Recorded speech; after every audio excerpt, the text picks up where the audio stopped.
जय श्री कृष्ण दोस्तों, life style with God में आपका स्वागत है। दोस्तों, यहाँ पर हम श्रीमद् भगवद गीता के दूसरे अध्याय का अध्ययन कर रहे हैं, जिसका नाम सांख्य योग है। भगवान ने आत्मा को अजन्मा और अविनाशी बतलाकर उसके लिए शोक करना अनुचित सिद्ध किया। अब आगे के श्लोकों में आत्मा को औपचारिक रूप से जन्मने मरने वाला मानने पर भी उसके लिए शोक करना अनुचित सिद्ध करते हैं। अथ चैनम नित्य जातम नित्यम वा मन्यसे मृतम तथापि त्वं महाबाहो नैवं शोचितु मर्हसि। दूसरे अध्याय के 26वें श्लोक में भगवान श्री कृष्ण अर्जुन से कहते हैं कि किंतु यदि तू इस आत्मा को सदा जन्म लेने वाला तथा सदा मरने वाला मानता हो तो भी हे महाबाहो, तू इस प्रकार शोक करने को योग्य नहीं है। सदा जन्म लेने वाला और सदा मरने वाला मानने पर भी इस प्रकार तुझे शोक करना उचित नहीं है।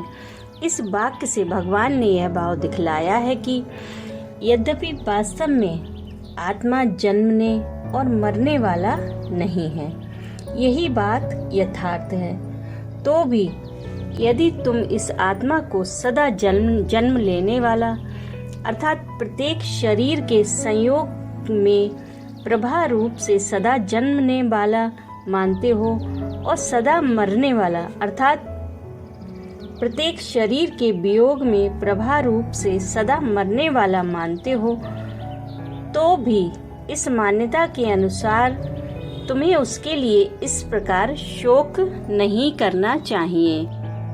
जातस्य ही ध्रुवो मृत्युर ध्रुवम जन्म मृतस्य च तस्मात् परिहार्यार्थे न त्वं शोचितु मर्हसि। दूसरे अध्याय के 27वें श्लोक में भगवान श्री कृष्ण अर्जुन से कहते हैं कि क्योंकि इस मान्यता के अनुसार जन्मे हुए की मृत्यु निश्चित है और मरे हुए का जन्म निश्चित है। इससे इस बिना उपाय वाले विषय में तू शोक करने को योग्य नहीं है। पूर्व श्लोक में जिस मान्यता के अनुसार भगवान ने शोक करना अनुचित बतलाया है, उसी मान्यता के अनुसार युक्ति पूर्वक उस बात को इस श्लोक में सिद्ध करते हैं।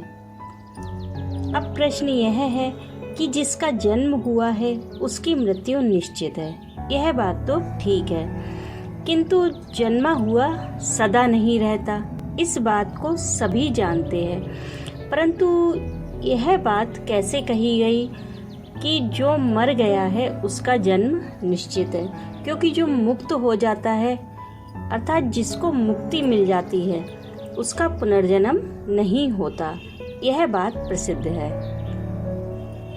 लेकिन यहाँ पर भगवान वास्तविक सिद्धांत की बात नहीं कह रहे हैं। भगवान का यह कथन तो उन अज्ञानियों की दृष्टि से है जो आत्मा का जन्मना मरना नित्य मानते हैं। उनके मतानुसार जो मरण धर्मा है उसका जन्म होना निश्चित ही है, क्योंकि उस मान्यता में किसी की मुक्ति नहीं हो सकती। जिस वास्तविक सिद्धांत में मुक्ति मानी गई है उसमें आत्मा को जन्मने मरने वाला भी नहीं माना गया है। जन्मना मरना सब अज्ञान जनित ही है और उसके लिए शोक करना अनुचित है, क्योंकि इस मान्यता के अनुसार आत्मा का जन्म और मृत्यु निश्चित होने के कारण यह बात अनिवार्य है, उसमें उलटफेर होना असंभव है। ऐसी स्थिति में निरुपाय बात के लिए शोक करना नहीं बनता, अतएव इस दृष्टि से भी तुम्हारा शोक करना सर्वथा अनुचित है।